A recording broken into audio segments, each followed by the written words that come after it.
Assalomu alaykum, to'rdagi barliq roman anglag'uchi do'stlar. Biz faxrlik yozuvchimiz Xalida Isroil yozgan Oltinkesh romanini o'qishni davomlashtiryapmiz. Oldingi qismda biz Hadiyaning kechirmishlarini o'qig'ach, Mo'zdos ustamning safar sarguzashtlarini anglagan edik. Endi davomini o'qiymiz. Manzilga yetishga oldirgan yo'lovchilardan biri uningdan: "Tog'a, plan yerga qanchalik qoldi? Qorong'i tushib ketguncha bora olamizmi?" deb so'raydi. Buvayning degini ko'pincha to'g'ri chiqadi. Mashina shu yerda to'xtab, biror yo'lovchi tushib qoladi. Uning o'rnini yangi chiqqan birasi egallaydi. Mashina Arg'u buloqning tog'larida goh g'ingshib, goh jaldaqshib nihoyat uzoq mangdi. Dastlabda xatarlik agmilardan, bosh ustida hozirla tushib ketadigandek esilib turgan qoram toshlardan, xavfsirab sagaklashgan yo'lovchilar cheki yo'qdek bilingan bu yo'llardan, issiqdan zerikib, jonlarini Allohga topshirib, o'zlarini bulishiga tashlab, uyqu bilan yana bir kunni o'tkazgandan keyinla tog'larning shalanglashganini ko'rishdi. Tog'lar bara-bara yiroqlab, ilgirgidek ko'z yetkisiz kulrang soy yoki shalon o't cho'plik dala quchoq ochdi. Mashinaning oldi tarafidan salqin shamol urilishga boshladi. Kishilar birdilla jonlanib uxlayotganlar uyg'onib, parang'a tushib ketishdi. Ular qo'nadigan yerning issiq bosqidek biror vaqt kechki tomoq yeyishning parang'iga tushib ketganda, tuyuqsiz chaqirab yoqqan yomg'irga duch keldi. Yomg'ir xuddi mashinaga agishib yig'ayotgandek qiladi. Dalining yiroq burjigida oftob chiqib turadi. Oqirib ko'ringan taqir yerlarga bir timimmu yomg'ir tushganda qilmaydi. Yomg'ir ancha uzoqqa bormidi. Chopon, chara, adiyal, romanlar bilan o'zlarini o'rib olgan kishilar xushal bo'lishib, "Bo'ron chiqqandan yomg'ir yoqqan yaxshi bo'ldi, havo salqinlab qoldi" deyishdi. Demisimu bu yo'lda hammadan jonni qiynaydigani bo'ron edi. Bo'ron qum shig'illarni uchirib, ko'zni yo eg'izni ochqili qo'ymaydi. Nafasni bo'g'atdi. Odamlarni birdamla qum to'piga ko'mib, go'rdan ichivitilgandek holatga keltirib qo'yadi. Texmu chatoq yeri bo'ron bir chiqsa oson to'xtamaydi. Ba'zida mashinadagi odamlarni, hatto mashinani uchirib ketadigandek bilinadi. Odamlar bir-biriga eslashib, bolalarini chin quchoqlab, eg'iz burunlarini o'rib olishadi. Issiqda mushundaq o'ltirishning o'zimi bir qiyomat edi. Dunyoning bir burjigida bo'ronda ig'anglab ketayotgan ashu mashinaning orqa tarafida, kozubning yog'ichiga mahkam esilib, yuz ko'zimni nepis yog'liq bilan o'rab men o'ltiratdim. Men bo'ronnimi, yomg'irnimi yoqtiratdim. Bu jismoniy azob aromsizliklarning ruhiy azobimni yengillatadiganligidan edi. Ichimda bo'ron qush qo'shig'ining misrollarini takrorlaydim. O'zim xuddi bir mashina notunish odam bilan nama'lum borsi kelmas dunyoga ketayotgandek. Bu safar mangu oyoqlashmaydigandek tuyg'uda bo'latdim. Mashina tosh yo'l ishchilari tashlab ketgan vaqtliq uylarga o'xshash kona, yotoqlari xuddi butun rang-ro'yini bo'ron uchirib ketgandek ko'rimsiz o'tanga to'xtadi. Bu bo'ronda na tomoq, na biror piyola choy topqil bo'lsin. Put qo'limizni sunib bir kecha yetib olganligimizning o'zimi cho'ng ish edi. Kishini xushal qiladigini saharda bo'ron to'xtag'aydi. Qaynoq suv qaynatiladigan bir uydagi ikki jo'makning biridan issiq suv, biridan so'g'oq suv olg'ili bo'ladi ekan. Yuz ko'zlarimizni chala-bula bo'lsin yuvib olib, oldirab tenib nashta qilib, sudan putilkalarimizga qaynoq suv qachlab, yana safarga otlandik. Bugun tinjiq issiq bo'ldigandek qiladi. Bo'rondan keyingi havo nemishqidir odamning ichini siqatdi. Yaxshi yeri mashina mingishi bilanla mashinaning oldi tarafidan urilib turgan salqin shamol havodagi buruq turumliqni tarqitib dillarni sagitatdi. Men mashinaning orqa tarafidagi tor bo'shliqqa bir amallarni qilib putimni sunib olib, xeyli rohatlanib qoldim. Uxlash mumkin emas edi. Quyoshning sharqdan ko'tarilib, g'arbga petib ketishiga agishib, tinmay o'zgarib turadigan bu manzillarga, taqir cho'llarga, bukta yulg'un o't cho'p qoplagan dalalarga, dalada chepib ketayotgan kiyikning chipda to'xtab, Ko'z oldidagi qop-qora, yo'chun maxluqqa tikilib qarab, havodan nimalarnidir purayotgandek turib qilib, tuyuqsiz beshini burabla ushqandek chepib ketishiga. Dalaning yiroq yerlarida bir chekatga aylanib g'oyib bo'lishiga. Daraxtlari ko'rinib turadigan qandaqdir odamlar yashaydigan yiroqdagi ko'jum yurtlarga qarab o'ltiratdim. Nurg'un yillar ilgari mau oq saqqalliq odamga o'xshash xurjunlarni ortib mush yo'llarda ketayotgan, tirikchilik uchun, yaxshi ozoda yerlarda yashash uchun shimolga qarab mang'an otliq, eshaklik, haruvliq kishilarni ko'rgandek bo'latdim. Ashu kunlarning ichida bovam bilan momammu ota-onalariga agishib mang'an. Dadam bilan opammu ularning aka, uka, och singillarimi bor edi. Keyin ularning qandoqlarcha Urumchiga o'rilishib qolg'ini, qandoq kun kechirgini men uchun bir sir. Faqatla dadamning nihoyat tirishchan ham aqlli ekanligini, uning kichigidan maktabda o'qiyolmagan bo'lsa-mu, boshqalarga yollanib ishlash davomida xat savodini chiqarib olibla qolmay, hisob kitobnimi o'rganganligini cho'nglardan ko'p anglaganman. Dadam kichigidilla tirikchilik ko'chisida nurg'un ishni qipti. Bir oshxonaga yollanib shogird bo'lib kirib, keyin usta oshpaz bo'lib qopti. Boshqalarning yo'l ko'rsatishi bilan oshpazlikni tashlab, yiqqan pullariga tera setib olib, Sovet ittifoqi tarafga tera o'tkazib, u yerdan gazmol akilib setib, tez ko'tarilishga boshlabdi. U chegradagi Sovet ittifoqlik ofitserdan bir durbun setib olgan ekan. Bu balkim uning tavakkulchi, yangilikqa intiladigan xarakteri bilan munosabatlik bo'lsa kerak. Lekin shu chog'da 30 yoshlarga kirib qolgan dadam durbunni nihoyat ahamiyatli bir ishga ishlatibdi. U Urumchining eng avod ko'chisida egiz bir yerga chiqib olib, durbun bilan qiz tanlashga boshlabdi. Albatta, uning bu ishini boshqalar bayqay olmaydi ekan. Ko'chadan xilma-xil qizlar o'tidi ekan. Ba'zilari chiroyli, ba'zilari sat, yana ba'zilari bek moda ekan. U ko'ngliga pukib kelgani bo'yicha chiroyli, ammo texi ko'zga chiliqmagan, qo'l tegmagan pok bir g'unchini izlaydi ekan. Kunlar o'tibdi. Bir kuni ko'chaning oyig'idagi bir navoiyxonaning oldida ro'mol bilan pashxundagi nonlarni yelpib o'tirgan 12-13 yoshlardagi intayin chiroyli bir qizga ko'zi tushibdi.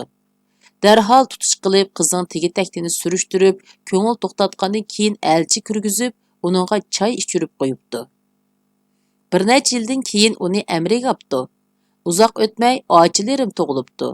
Dadam yosh ayoli bilan qizlarini ota-onasiga topshirib, savdo ishi bilan Toshkentga beribdi. U yerda bir mezgil savdo qilibdi, pulni tepibdi. Shu chog'larda Shinjongdan chiqqan turkum yoshlar Toshkentdagi bilim yurtlarida o'qiyotgan ekan. O'qigan odamlarning boshqacha bo'ladiganligini ichidan his qiladigan va o'zining kichigida o'qiyolmaganiga har doim afsuslanadigan dadam yurtiga va oilasiga bo'lgan ko'ngildagi seg'inishni bisib shu chog'lardagi donglik bilim yurti bo'lgan O'rta Osiyo universitetiga kirib o'qibdi. O'qish jarayonida Sovet ittifoqining yangicha o'qitish andisisi bilan kolxoz tuzumi uningda cho'nqur ta'sir qoldirgan ekan. U qaytib kelgandan keyin ko'ngliga putganlari bo'yicha ikki cho'ng ishqa tutish qildi. Biri Koytundan 1000 mo yer setib olib, bir kolxoz qurmoqchi bo'libdi. Bu balkim Jungodagi eng burunqi kolxoz bo'lishi mumkin. U yerga nomrod odamlarni ko'chirib, hamma odam kollektiv emgak qilish, ishliginiga yarasha haq elish, haqsiz maktab, yasli, sanatoriyalar bo'lishni ishga oshirmoqchi bo'libdi. Ammo uning dunyoni o'zgartirish xiyoli va urinishlari doiralarningmi, kishilarningmi olqishiga erisholmabdi. U mag'lub bo'libdi. Ammo yanala umidsizlanmabdi. U ko'p tirishchilik ko'rsatish orqali ikkinchi cho'ng ishni, ya'ni fanniy maktab qurish orzusini reallikka aylantiribdi. Dadam o'zi nahiya bozori ichida maktab binolarini soldirib, o'qituvchi, ma'arifchilarni taklif qilib ochgan, o'zi mudir bo'lgan bu maktab turkumlagan savodliq, ixtisoslik yoshini yetishtirib, nahiya bo'yicha zo'r inovatga erishibdi. Bu maktab toki ozodlikdan keyin nahiyalik Uyg'ur boshlang'ich qilib qurilguncha dadamning nomida otilib ketdi. Dadam әні shunda xiyolparast ham tavakkülchi odam edi. Birər ishqa kirishsa, hammani unutib qolatdi. Uning o'y fikri, qiziqishlari bek o'zgacha edi. Uning uchun bu dunyoda tirishsila qilg'ili bo'lmaydigan ish yo'q edi. Apam va ojiz singllarim meni dadamga o'xshatdi. Balkim o'xshamaydigandiman. Shunga men kindiqinim to'kilgan yurtimdan, ota-ona qarindoshlarimdan ayrilib, mushu cho'llarda yuradigandiman. Ko'nglimda vujudimni egallagan birla ishtiyoq bor. Hech kim bilmaydigan. Chet yerlarda o'zim qizg'in suydigan kasb, o'qituvchilik bilan shug'ullanib, go'daklarni tarbiyalash, o'z ajrimdan ichilgan gullardan huzurlanib, tip-tinish xotirjam yashash. Biroq men nega berib, nada to'xtashimni, taqdir shamollarining nalarga uchirib opordiganligini bilmayman. Oppoq saqqalliq bovay. "Ma daryo qaranglar, oqadigan suvi oppoqmikan? Ha, oqsuv degan mushu" deb so'zlab o'ltirib, Maralbeshning Sansaku achal degan yerida tushib qoldi. Ikki o'g'li bor naqshchi ayolmu mushu yerda tushib qoldi. Yo'lovchilarning ko'p qismi almashib bo'ldi. Faqat menla o'ltiraverdim. Qarong'u tushganda bekatning maynat yotoqlarida bir necha soat uxlab, tong atar atmay yana yo'lga chiqib, Korla, Oqsu, Kucha deb nomini jiq anglagan shaharlarning qandoqligini bir ko'rib baxmay, Qashqar, Yakanlardan o'tib 8-kuni kechda manzilimga yetib keldim. Oddiyla yuk taqamni ilib, bekat darvozasidan chiqqanimda teraklik cho'ng ko'cha, bekat atrofidagi panar yiqib qo'ygan soda qilayotgan do'konchilar, oshxona, navoiyxonalar, u yoqdan bu yoqqa o'tishib yurgan odamlar ko'zimga tashlandi. Oldimga yugurib kelgan bir harvikash: "Xonim, mehmonxonaga boramla, harvog chiqsila, men opirib qo'yay", dedi-da, javob berishimni kutmayla yuk taqamni harvog bosdi. Shahar markazidagi turgan 4 ko'chaning og'zidagi cho'ng darvozaning oldida harvisini to'xtatib narsalarni ko'tirishib, meni ichkariga boshildi. Men bu mehmonxonada taqsimotni kutib bir hafta yotdim. Viloyatlik maarif idorasiga har kuni boratdim. U yerdagilar: "Dexe muzokara qilmadik, oldirmay turing", deydi. U yerdan chiqib 4 ko'chadagi 2 qavatlik turlik mollar savdo sarayiga kirib, nihoyatda ko'p narsa oldigandek har bir pokey oldida to'xtab, qaycha, tugma, tirnoq olg'uchdan tortib, raq, kiyim-kechak, oshxon saymonlarigacha astoydil ko'rib chiqatdim. Har qatim kirib cho'rgilab hech narsa olmay chiqib ketsam, mol sotquchlar bir-biriga qarishib, og'izlarini purishtiratdi. Oxiri do'konga kirmay ko'cha aylanadigan bo'ldim. Bu yerning cho'ng ko'chasi birdamla tugab qoladi. Amalsiz bo'ynimdan so'ragandek mehmonxonaga qaytdim. Mehmonxona qo'rosida doim yo'g'on bir qora it aylanib yuradi. Ichkariga kirishdan qo'rqib, darvoza tubida birdam turib, it orqa tarafga ketganda yoki ichiga kiradigan biror odam paydo bo'lganda, billa mingib g'ipda yotog'imga kirib olatdim. Qop-qora yo'g'on bo'ra itning odam yeydigandek qo'rqinchli alfozi doim ko'z oldimdan ketmaydi. Tong saharda ko'zlarim sal ilingandek bo'ldi.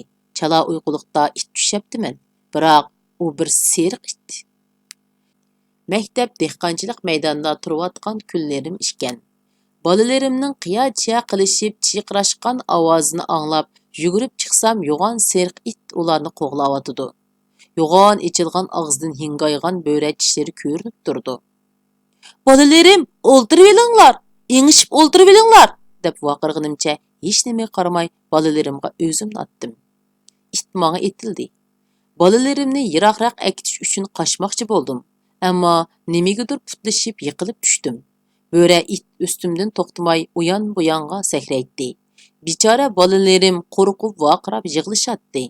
Sal nerida qarab turishgan, belikida qizil yang belgisini taqib olgan 3 er kishi og'zini kalashdek ichishib qoqoqlab kulishadi. Qo'rqinchli ingirgan yoki vaqirgan bo'lsam kerak, ko'zimni ochsam Mas'ud yenimda qarab turdi. "Nim bo'ldingiz? Yana shu itmi?" Undimidim. Har qatim tinim ojizlab qolganda yoki sal hayajonlanib qolgan vaqtlarimda yiroq o'tmishga aylangan ashu ishlarni, Aşu seyriq böre itni tushaytdim. Hasirab, chiliq-chiliq terga cho'milib, vaqirab uyg'onib ketganimda, beshimda qarab turgan Mas'udni, derazdagi oppoq to'r pardini, tekchidagi g'o'chda ichilib ketgan gullarni ko'rganimda, tush ko'rganligimni bilib, xushal bo'latdim. Ahvolingiz yaxshidu, qopib choy ichiviling. Sutmu sovib qoldi. Boya qarsam tatliq uxlab o'tibdikansiz. Uxlab olsin debdiman. Karutimda o'ltirib tasvirlagisiz bir xil mag'dursizlik his qildim. Bolalarimdan boshlangan bu yiqimsizlik butun badanimni qoplab, o'rnimdan turg'idek holimni qo'ymagan edi. Karvatda o'ltiribla bilimni yengil uvlab, uyan buyonga tavirinib, birpas harakat qildim. Bir necha yil ilgari doktorxonada yetib davolanayotgan cheg'imda cho'ng yoshliq bir doktor menga kunda atiganda qopibla belni uvlab va harakatlantirib berganda ba'zi a'zolarning uzoq besilib qilishdan kelib chiqqan kasallik alomatlarini yengillatgili va ba'zi asta xarakterlik kasallarning oldini olg'ili bo'ldiganligini deb bergan edi. Men u doktorni hozirmi minnatdorlik bilan esimga olaman. Qursqimning echiyotganligini his qilib ittik o'rnimdan turdim. Yuz ko'zimni yuyib bo'lg'icha Mas'ud sutni isitib qo'yibdi. Nefis to'g'ralgan non bilan pechinlarning ustiga yepilgan oppoq lo'ngini elib etib, sut bilan bir to'g'ram non yedim. Tuxumni tuzlangan tarxamak parchalari bilan yeb bo'lib, pechindan yana bir tal so'qivetdim. Bu harakat qilganlikning foydasi edi. Dasturxonni yig'ishtirib etib soatga qaradim. Soat tili 8:30 ko'rsatib turadi. Yaqindan buyon mushundoq atdigan qopolmaydigan bo'lib qoldim. Oqshimi baldur uxlayman deb tirishqancha nervlarim jonlanib, uzoqda qolgan yillarning g'uva eslimalari ko'z oldimda harakatlanishga boshlaydi. Toki osmonning sharqi oqirib, qapoqlarim eg'irlashguncha qorong'u to'risqa qarab, goh kulimsirab, goh uf tortib, goh yoshlarim bilan yostiqimni ho'llab chiqaman. Ashu xiyollar, aslimalar meni reallikdan yiroqlatib qo'yatamdu qandoq. Ba'zida Mas'ud bilan kunlab biror eg'iz paranglashmaganimni o'ylab qolaman. Tushdan keyin Mas'ud savodashlar bilan uchrashishga tayyorlik qilishga boshladi. U tozaliq uydan chiqmagancha ichim tit-tit bo'lib ketyotdi. U hech qachon bundoq uzun yuyinib taranmaydi. Bugun nima bo'ldiki-ne?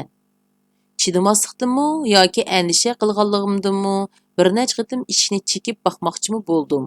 Ammo uning ranjib qilishidan qo'rqdim. Men uning meni chepilg'oq, kut-kut deb qilishidan bekli qo'rqaman. Bizning kona tunishlarimizning ichida 70 yoshdan oshgan bir jup er-xotin qirg'anda bir-birining mijaziga chidayolmay ajrashib ketdi. Hozir bolalari ularni yarashtirib qo'ya olmay ovora. Ular bizga opam dadamlarga nasihat qilib qo'ysanglar, mushi yoshga kelganda sat emasmi? Uning ustiga bizmi ikki tarafga chepib yetishib bo'lolmaydi ekanmiz, deydi. Ota-onasining bo'lsa hech qanday nasihat anug'usi yo'q.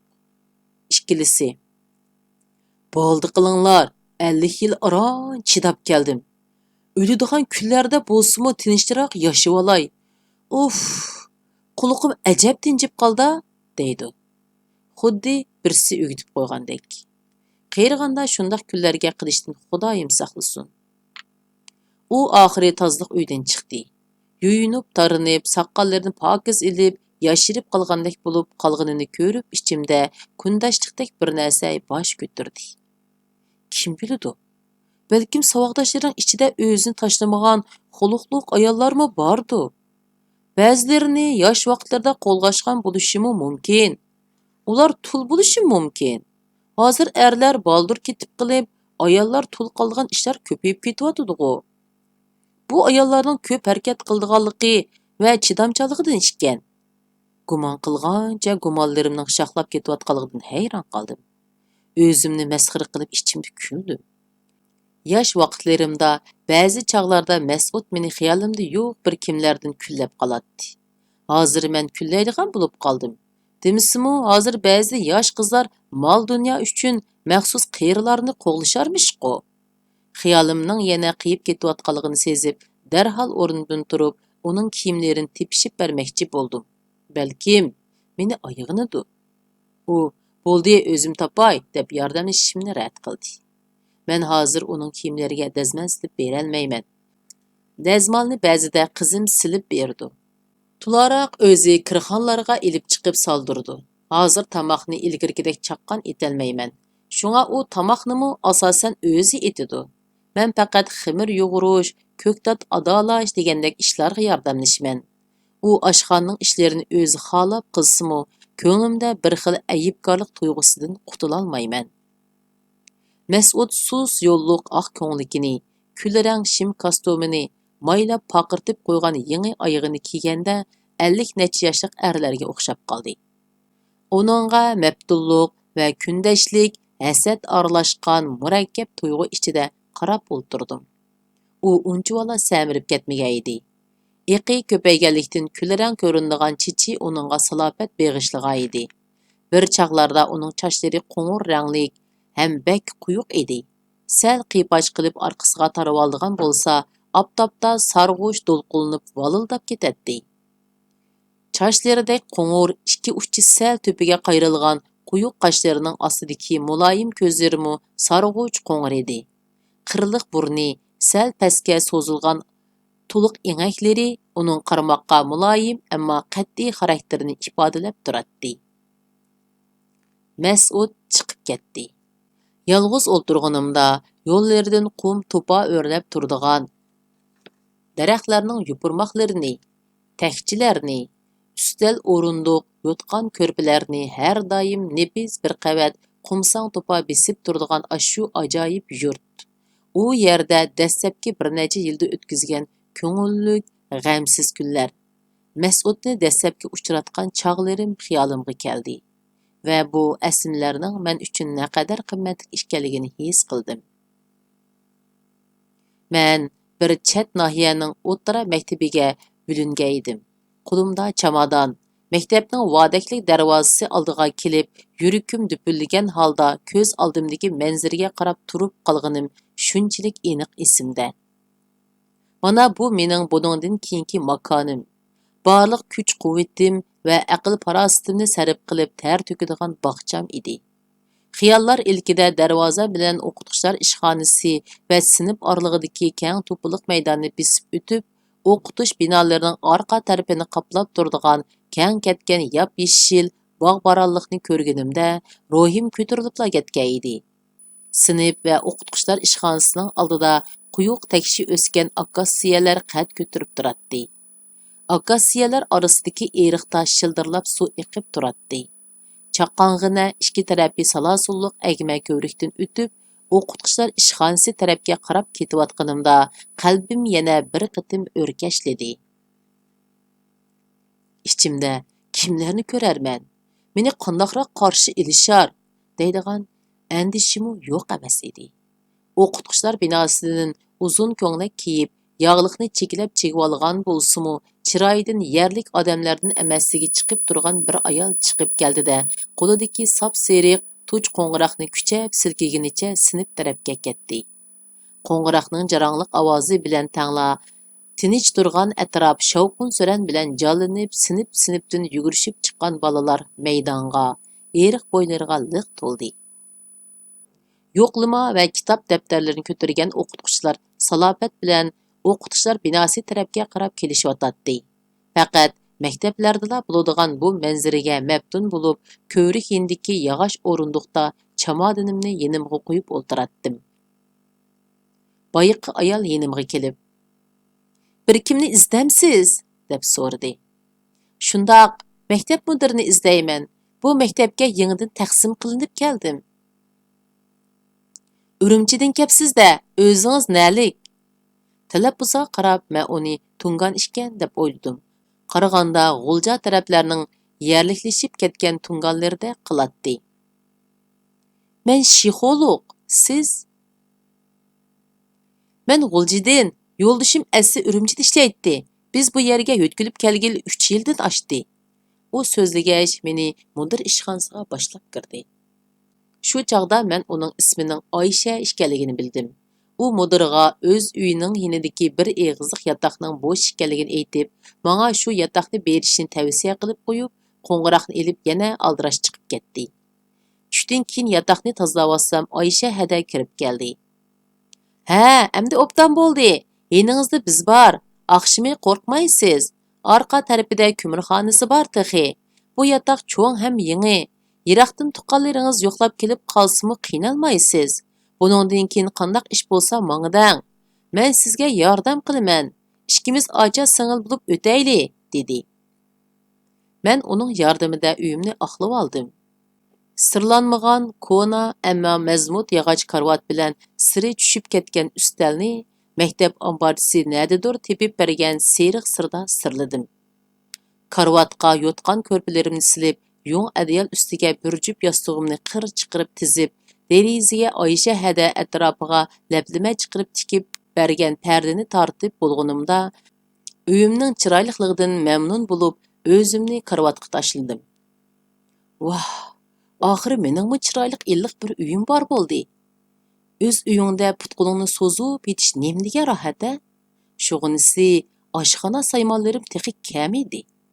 Oyisha hada bergan kichik bir qozondan boshqa o'zimning yo'g'on seriq tunika qocham, bir taxsam, bir necha istakonim, qo'shqimni bor edi. Ximirni tunika qochida yug'uratdim. Ko'ktatnimi shuningda uyatdim. Derizamning osti tarafiga mixlangan qilin taqtayni ajirtib, pokiz tozalab, ko'ktat, go'sht to'qraydigan taxta qilib olgan edim. Oyisha hada bergan bir kona pichoqni eriq bo'yidagi yo'g'on ko'k toshga surkaverib, oppoq ham ittiq qilib etgan edim. Orliqda viloyatga berib qandoqdir kam rasmiyatlarni o'tab keladigan bir ish chiqdi.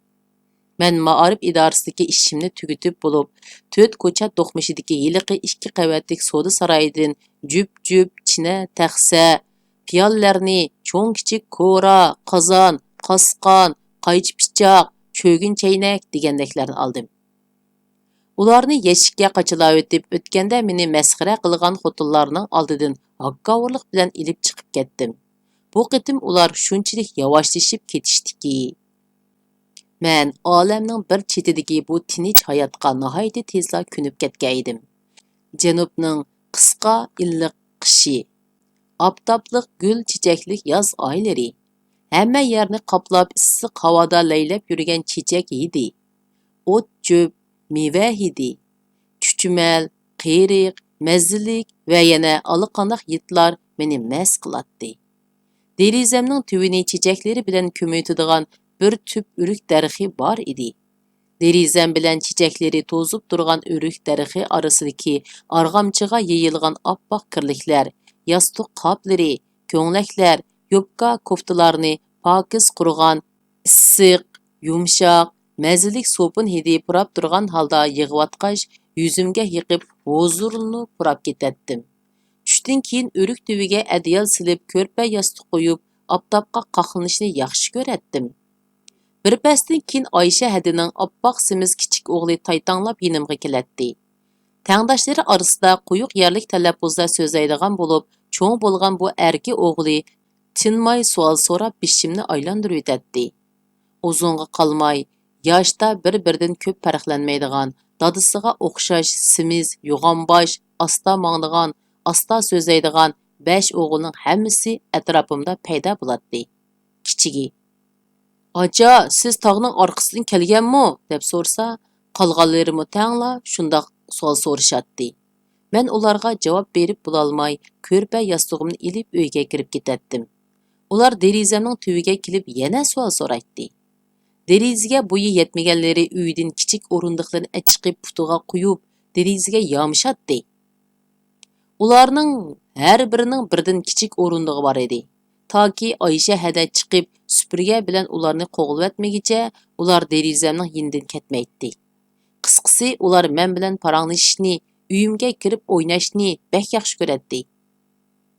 Oyisha hada bilan uning eri: "Ya Alloh, hadiya, bolalarimiz sizga nimanchan biroqdi? Qaraganda sizmi kichik bolaga amroq o'xshaysiz.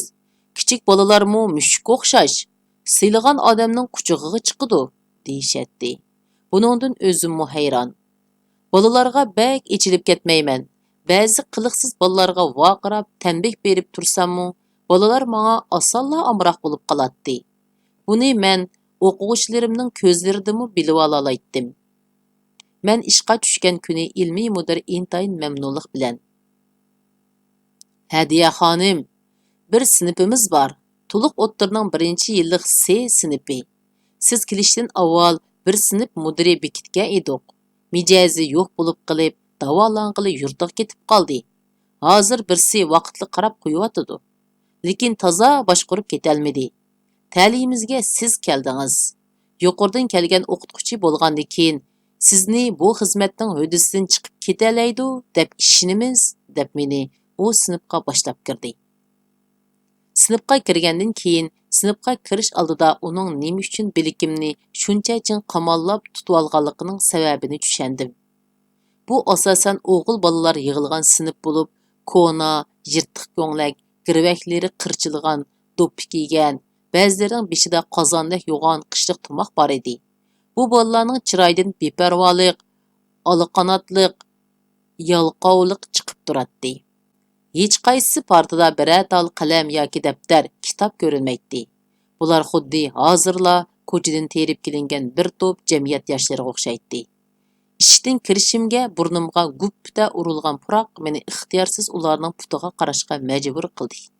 Yerimining puti yalangoyoq, qolgan yerimining putida kirlashgan ko'na rezinka oyoq bor edi. Bu puroq shu oyoqlardan tarqilyotdi. Sinfning tomlari qachonlardir oqlangan bo'lsa-mu, qalaymaqan yezilgan xat, rasm, qora-qora dog'lardan asli rangini bilgili bo'lmaydi. Derizlarning saq aynaklari qolmagan edi. Ilmiy mudir meni ularga tunishtirib deydigani deb bo'lib chiqib ketgandan keyin bir daqiqa bolalar bilan yuzma-yuz qarashib turdik. Bu chandurib qo'yishga bo'lmaydigan intayin muhim daqiqa edi. Sal huduqib turatdim-yu, ichimda nadin kelganligini bilgili bo'lmaydigan bir qora kuch bor edi. Har qatim o'quvchilarga yuzlanib turganimda bu kuch vujudimda o'rkashlab, o'zimni tasavvur qilmagan o'y fikrlarni qo'zg'aydi. Men kulimsirab turib: "Salom savoqdoshlar. Men sizlarga sinf mudiri bo'lganimdan intayin xushal. Ismim Hadiya. Balkim bu qanaq ismdo deb qolgansizlar. Men sizlarga ismimga munosabatlik bir maxfiyatlikni deb beray. Apam 3 ajamni tug'ib bo'lib, 4-chi bo'lib meni tuqqanda ko'ngli intayin yerim bo'libdi. U asli o'g'il tug'ishni shunchalik orzu qiladi ekan. Shunga menga qarashnimi xolamabdi. Qursuqim ichib yig'lab ketsam-u kori bo'lmabdi. Shu chaqda dadam meni qo'liga ilib: "Xotin, bu Xudoyimning bergini, Xudoyimning bizga qilgan hadiyasi. Qara, u kulimsirayotidi. Keyin u cho'qim aqlliq, ham chiroyli qiz bo'ladi. Buni qo'lingga ol" debdi. Opam yig'lab turib meni qo'liga ilib bag'riga bisibdi. Shuningdan keyin mening ismim Hadiya bo'lib qopti. Demakchimanki, qiz bo'lsin yoki o'g'il bo'lsin, e'tiborliq yoki e'tiborsiz bo'lsin, har bolaning o'z rizqi va o'zi xos hayot yo'li bo'ladi. Biz har birimiz bo'shanglik qilmasaqla ko'zlagan nishonimizga yetmay qolmaymiz, dedim. Bolalarning chiroyidagi eransizlik va masxara bora-bora yo'qab, uning o'rnini tingirqosh va o'ychanlik egalladi. Bolalar yerga yig'ni tushsa anglanigudek jim o'ltirib, so'zimni diqqat bilan angladi. Ularning ko'zlarida qandaqdir bir yer yumshagandek, bir illiqlik paydo bo'lgandek bo'ldi. Orqadilla yo'qlamini qo'limga ilib, bolalarning ismini chaqirib, o'rnidan turgan har bir bolaning chiroyi, kiyinishi, alaydiliklarni bayqab olishga va ismini esimda tutib olishga tirishdim. Yo'qlama davomida ancha-muncha chaqchaq, qiziq paranglarni qistirib qo'yib edim. Esnab o'ltirgan bolalarning kayfiyati birdilla ko'tarilib ketdi. Shunda qilib bu qitimliq roman o'qishimiz mushargich bo'ldi. Davomini kelaqitib o'qiymiz. Xayr xo'sh, Allohga omonat.